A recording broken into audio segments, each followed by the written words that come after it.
Hello guys, ಈಗಷ್ಟು 2 video shoot ಮಾಡ್ಕೊಂಡು ಕುಂತಿದ್ದೀನಿ ಸುಮ್ಮನೆ. ಆದರೆ ಒಂದಿಷ್ಟು ಥಿಂಗ್ಸ್ಗಳಾಗ್ತಾಯಿದೆ ನಮ್ಮ ಏನು ದೇಶದಾಗೆ. ಬಟ್ ಇವೆಲ್ಲ ಒಂದಿನ ಯಾವ ಮೋಡ್ನಾಗ ಹೋಗ್ತಾಯಿದೆ, ಯಾವ ಬದಿಗೆ ಹೋಗ್ತಾಯಿದೆ ಅಂತಲೇ ಅರ್ಥ ಆಗ್ತಾಯಿಲ್ಲ. ಎಂತಕ್ಕಂತಂದರೆ ರೀಸೆಂಟಾಗಿ ಸುಪ್ರೀಂ ಕೋರ್ಟ್ ಏನು ಹೇಳಿದೆ ಅಂತಂದರೆ, ಈ ಗೌರ್ನಮೆಂಟ್ ಪ್ಲೇಸ್ಗಳಿಂದ, ಪಬ್ಲಿಕ್ ಪ್ಲೇಸ್ಗಳಿಂದೆಲ್ಲ ಏನು ಮಾಡಬೇಕಂತಂದ್ರೆ ನಾಯಿಗಳನ್ನು ತೆಗಿಬೇಕು ಅಂತ ಹೇಳ್ಕೊಂಡು, ಆಯಿತಾ, ನಾಯಿಗಳನ್ನು ಡಿಸ್ಪ್ಲೇಸ್ ಮಾಡಿ ಇವ್ರದ್ದು ಸೋ ಕಾಲ್ಡ್ ಶೆಲ್ಟರ್ಗಳಿಗೆ ಹಾಕಬೇಕು ಅಂತ ಹೇಳ್ಕೊಂಡು, ಆಯಿತಾ. ಪಬ್ಲಿಕ್ ಪ್ಲೇಸ್ಗಳಲ್ಲಿ ಗಲೀಜು ಮಾಡೋದು ಜನ, ಆಯಿತಾ, ಪ್ಲಾಸ್ಟಿಕ್ ಒಗೆಯೋದು ಜನ, ಅಲ್ಲಿ ಇಲ್ಲಿ ಉಗಿಯೋದು ಜನ, ಗದ್ದಲ ಮಾಡೋದು ಜನ, ಅರ್ಥ ಆಯ್ತಾ. ಅದನ್ನು ನೆಟ್ಟಿಗೆ ಇಟ್ಕೊಳ್ಳಿಕ್ಕೆ ಬರ್ದೇಗಿರುವಂಥದ್ದು ಜನರಿಗೆ, ಅರ್ಥ ಆಯ್ತಾ.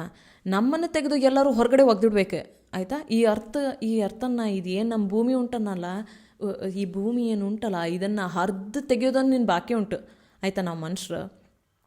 ಆದರೆ ಏನು ನಮ್ಮ ಗೌರ್ನಮೆಂಟಿಗೆ ಏನು, ಮನುಷ್ಯರು ತೆಗೆಯೋದಲ್ಲ, ಮನುಷ್ಯರಿಗೆ ಡಿಸಿಪ್ಲಿನ್ ಮಾಡಿಸೋದಲ್ಲ, ಮನುಷ್ಯರ ಮೇಲೆ ಫೈನ್ ಹಾಕೋದಲ್ಲ, ಮನುಷ್ಯರನ್ನು ರೆಗ್ಯುಲೇಟ್ ಮಾಡೋದಲ್ಲ, ನಾಯಿಗಳನ್ನು ತೆಗೆದು ಹಾಕಬೇಕಂತೆ ಇವಕ್ಕೆ. ನಿಮ್ಮ ಮಾವ ಮಾಡಿಸಿಟ್ಟಿದ್ದು ಭೂಮಿಯ ಇದು, ಎಲ್ಲರೂ ಬದುಕಬೇಕಾದಂಥ ಭೂಮಿ ಇದು. ದೇವ್ರದ್ದು ಏನೋ ಒಂದು ಎಂತ ಹೇಳ್ತಾರೆ, ಆ ದೇವ್ರದ್ದು ಏನೋ ಒಂದು ಗ್ರೇಸಿಗೋಸ್ಕರ ನಾವು ಈ ಭೂಮಿಯಲ್ಲಿ ಇದ್ದೀವಿ, ಬದುಕುತ್ತಿದ್ದೀವಿ. ಅದಕ್ಕೆ ಖುಷಿ ಪಡೋದು ಬಿಟ್ಕೊಂಡು ನಾಯಿ ತೆಗಿಬೇಕಂತೆ.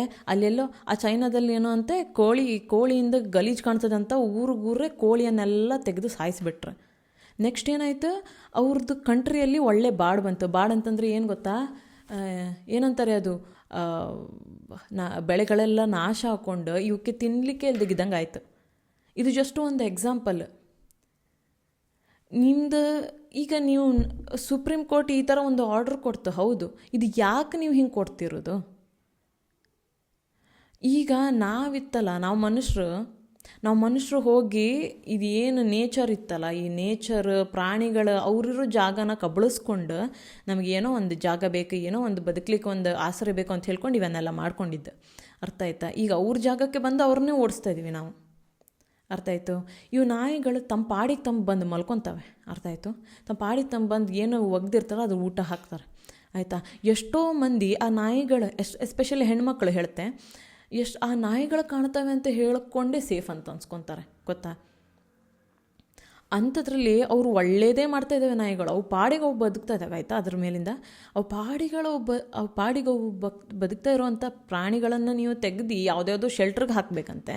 ಈ ಮನುಷ್ಯರಿಗೆ ಹಿಂಗೆ ಓಡಾಡ್ಲಿಕ್ಕೆ ಬಿಡಬೇಕಂತೆ. ನಿಮಗೆ ಅನ್ನಿಸ್ತದ ನಿಮ್ಮದು ಊರು, ನಿಮ್ಮದು ದೇಶ ಎಲ್ಲ ಚೊಕ್ಕಾಗ್ತದೆ ಅಂತ ಹೇಳ್ಕೊಂಡು, ಅಥವಾ ಏನೋ ಒಂದು ಹೈಫೈ ಆಗಿಬಿಡ್ತದೆ ಅಂತ ಹೇಳ್ಕೊಂಡು. ಅಲ್ಲ, ನಾವು ಮನುಷ್ಯರಾಗಿ ಬದುಕಿದ ಮೇಲೆ ನಮಗೆ ನಮಗೆ ಬೇಕಿರುವಂಥದ್ದು ಹಾರ್ಮೋನಿಯಲ್ಲಿ ಬದುಕೋದಾಯ್ತಾ. ನಾವು ಈ ನೇಚರಿಂದ ಏನೇನೆಲ್ಲ ತೊಗೊತೀವಿ, ಆಯಿತಾ. ನಮಗೆ ಕೊಡ್ಲಿಕ್ಕೆ ಏನಾಗ್ತದೆ, ಏನೂ ಆಗೋದಿಲ್ಲ. ನಾವು ಅದ್ರ ಬದಲು ನಾವು ಏನು ಮಾಡ್ತೀವಿ, ಅವರು ಬದುಕ್ತಿರೋ ಜಾಗನೆಲ್ಲ ತೆಗೆದು ಹಾಕ್ಬಿಡ್ತೀವಿ. ಒಂದು ಬದಿ ಶರಾವತಿ ಇದನ್ನೆಲ್ಲ ತೆಗೆಸಿ ಏನೋ ಡ್ಯಾಮ್ ಮಾಡಬೇಕಂತೆ ಇವರಿಗೆ. ಅಲ್ಲ, ನಮಗೆ ಎಷ್ಟು ಜನ ಪ್ರೊಟೆಸ್ಟ್ ಮಾಡ್ತಾ ಇದ್ದಾರೆ ಅಲ್ಲಿ, ನಮಗೆ ಆಸ್ಪತ್ರೆ ಕೊಡಿ, ನಮಗೊಂದು ಇದು ಎಂಥದ್ದು ಒಳ್ಳೆ ಹೈಟೆಕ್ಕಿಂದ ಆಸ್ಪತ್ರೆ ಕೊಡಿ, ನಮಗೆ ಬದುಕಲಿಕ್ಕೆ ಒಳ್ಳೆ ಸ್ಕೂಲ್ ಮಾಡಿಕೊಡಿ, ಅದು ಮಾಡಿಕೊಡಿ, ಇದು ಮಾಡಿಕೊಡಿ ಅನ್ನೋದು ಬಿಟ್ಟು, ಯಾವುದು ಬೇಕು ಕೇಳಿದಾರೋ ಅದನ್ನೆಲ್ಲ ಬಿಟ್ಟು ಏನು ಮಾಡೋಣ, ಹೊಸ ಡ್ಯಾಮ್ ಕಟ್ಬಿಡೋಣ ಎಲೆಕ್ಟ್ರಿಸಿಟಿ ಮಾಡಲಿಕ್ಕೆ. ಅಲ್ಲ, ಬೇಡ, ಚೊಲ ಬಾಯಿಗೆ ಬರ್ತಾಯ್ತಾ. ಯಾವನು ಕೇಳಿದನಿಗೆ ಎಲೆಕ್ಟ್ರಿಸಿಟಿ ಬೇಕು ಅಂತ ಹೇಳ್ಕೊಂಡು. ಅಲ್ಲ, ನಾ ಹೇಳೋದಿತ್ತಲ್ಲ, ನೀವು ವೆಸ್ಟರ್ನ್ ಗಟ್ಸಿಗೆ ಎಲೆಕ್ಟ್ರಿಸಿಟಿ ಮಾಡೋಕೆ ನಮ್ಮ ನೀರೇ ಬೇಕಾ? ಇಷ್ಟು ಕುಮಟಾ ಬದಿಗಂತೂ 2-4 ಏನಂತಾರೆ, ಕುಮಟಾ ಬದಿಗೆ ಒಂದು 10 ಪ್ಯಾನಲ್ ಹಾಕಿದ್ರಪ್ಪ ಇಡೀ ಉತ್ತರ ಕನ್ನಡಕ್ಕೆ ಸಾಕಾಗುವಷ್ಟು ಕರೆಂಟ್ ಬರ್ತದೆ. ಅಲ್ಲ, ನಾ ಹಿಂಗೆ ಹೇಳತ್ತಿರೋದಾಯ್ತು, ನನಗೆ ಸೀರಿಯಸ್ ಆಗಿ ಅಂತ ಗೊತ್ತಿಲ್ಲ. ಬಟ್ ಹಂಗೆ ಮಾಡ್ಬೋದು, ನಾವು ಸೋಲಾರ್ ಪ್ಯಾನಲ್ ಹಾಕ್ಬೋದು, ಎಲ್ಲ ಮನೆಗೆ ಸೋಲಾರ್ ಪ್ಯಾನಲ್ ಹಾಕಲಿ ಅಂತ ಹೇಳ್ಕೊಂಡು ನೀವು ಲಾ ಮಾಡಿಯಲ್ಲ. ಅದನ್ನು ಬಿಟ್ಟುಕೊಂಡು ನೀರು ಹರಿದಿರೋದನ್ನೆಲ್ಲ ನಿಲ್ಲಿಸಿ ಡ್ಯಾಮ್ ಕೊಟ್ಟು ಎಲೆಕ್ಟ್ರಿಸಿಟಿ ತಯಾರು ಮಾಡಬೇಕಂತೆ. ಅಲ್ಲ, ಯಾರು ಕೇಳಿದ್ರು ಎಲೆಕ್ಟ್ರಿಸಿಟಿಗೆ? ಫಸ್ಟ್ ಆಫ್ ಆಲ್ ಎಲ್ಲ ಈಗ ನಾವು ಹೆಂಗಿದ್ದೀವಲ್ಲ, ಎಲ್ಲ ಆರಾಮಾಗಿ ಬದುಕ್ತಾ ಇದ್ದೇವೆ ಅಂತಲ್ಲ, ಏನು ದೊಡ್ಡ ತ್ರಾಸಲ್ಲಿ ಬದುಕ್ತಲ್ಲ. ಏನು ತ್ರಾಸಲ್ಲಿ ಬದುಕ್ತಿದ್ರು ಕೂಡ ಮೊದಲಿಂದನೂ ತ್ರಾಸಲ್ಲಿ ಬದುಕ್ತಾ ಇದ್ದೇವೆ, ಮುಂದೆ ಹಂಗೆ ಬದುಕೊಂಡು ಹೋಗ್ತೇವೆ.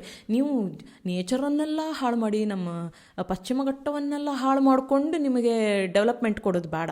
ಡೆವಲಪ್ಮೆಂಟ್ ಮಾಡಲಿಕ್ಕೆ ಬೇರೆ ಥರವೇನೋ ಇದ್ದಿರ್ತದೆ, ಅಥವಾ ಇನ್ನೋವೇಟಿವ್ ಏನೋ ಇದ್ದಿರ್ತದೆ ಅಂತಾರೆ. ನಾವು ಪರಿಸರ ನಾಶ ಮಾಡಿ ಡೆವಲಪ್ಮೆಂಟ್ ಆಗೋದು ನಮಗೆ ಬೇಕಾಗಿಲ್ಲ, ಅರ್ಥ ಆಯ್ತಾ. ಅಟ್ಲೀಸ್ಟ್ ನಮ್ಮ ಉತ್ತರ ಕನ್ನಡ ಜನರಿಗಾದರೂ ಆ ಥರ ಬೇಡ. ನಾನೀಗ ಜಸ್ಟ್ ಥ್ರಿಲ್ಲರ್ದು ರೆಕಮೆಂಡೇಷನ್ಸ್ ಕೊಡ್ತಾಯಿದ್ದೆ 3 ಅದಕ್ಕಿಂತ ಹಾರಿಬಲ್ ಥ್ರಿಲ್ಲರ್ ನಮ್ಮ ಗೌರ್ನಮೆಂಟ್ ಕೊಡ್ತದೆ ಆವಾಗ. ಮೊದಲೇ ಡೆಲ್ಲಿಯಲ್ಲಿರೋ ಎಲ್ಲ ನಾಯಿಗಳನ್ನು ಹೊರಗಾಕ್ರಿ ಅಂತ. ಅಲ್ಲಪ್ಪ, ಡೆಲ್ಲಿ ನಿಮ್ದೆಂತ, ನಿಮ್ಮ ಅಪ್ಪಂದ ಇದು ಡೆಲ್ಲಿ? ಹಾಂ, ನೀವಿನ್ನು 60 ವರ್ಷ ಬದುಕ್ತೀರಿ, ಅದಾದಮೇಲೆ ನಿಮ್ಮ ಮಕ್ಕಳು ಬದುಕ್ತಾರೆ ಅಷ್ಟೇ. ಅದಾದಮೇಲೆ ಅವರು ಸತ್ತೋಗ್ತಾರೆ. ಎಲ್ಲ ನಾವೆಲ್ಲ ಹೋಗೋರು. ಅರ್ಥ ಆಯ್ತಾ? ನಮ್ಮ ಅಪ್ಪಂದಲ್ಲ ಅದೆಲ್ಲಿ. ಎಷ್ಟು ದಿನ ಇರ್ತೀವಲ್ಲ ಚಂದ ಮಾಡ್ಕೊಂಡು ಒಂದು ಪರಿಸರ ಜೊತೆ, ನಮ್ಮ ಸುತ್ತಮುತ್ತ ಇರೋ ಪ್ರಾಣಿ ಪಕ್ಷಿ ಹುಳ ಹಪ್ಪಡಿ ಅವೆಲ್ಲ ಜೊತೆನೂ ಚೆಂದಾಗಿ ಬದುಕೊಂಡು, ನಮಗೇನು ಬೇಕೋ ಅಷ್ಟು ನಾವು ನೇಚರಿಂದ ತೊಗೊಂಡು, ನಮಗೆ ಏನಾಗುತ್ತೋ ಅಷ್ಟು ನೇಚರ್ ಕೊಟ್ಕೊಂಡು ಬದುಕೋಣ ಅಂತ ಹೇಳೋದು ನಾನು. ಅಲ್ಲಿ ನಿಮಗೆ ಪರಿಸರ ಜೊತೆ ಪ್ರಾಣಿಗಳ ಜೊತೆ ಚಲೋ ಇರ್ಲಿಕ್ಕೆ ಆಗಲಿಲ್ಲ ಅಂತಂದ್ರೆ ಇತ್ತಲ್ಲ, ನಿಮ್ಮ ಪಾಡಿಗೆ ನೀವಿರ್ರಿ. ಅವ್ರದ್ದೆಲ್ಲ ಲೈಫ್ ಹಾಳು ಮಾಡ್ಕೊಂಡು ನೀವು ರಾಜ್ಯ ಮಾಡೋಕ್ಕೆ ಹೋಗೋದು ಬೇಡ. ಎಂತ ಗೊತ್ತಾ, ನಾವು ಮನುಷ್ಯ, ನಾವು ನೇಚರ್ಗಿಂತ ದೊಡ್ಡವರಲ್ಲ ನಾವು. ಅದನ್ನು ನೀವೆಲ್ಲ ನಿಮ್ಮ ತಲೆಯಲ್ಲಿ ಹಾಕ್ಕೊಳ್ಳಿ.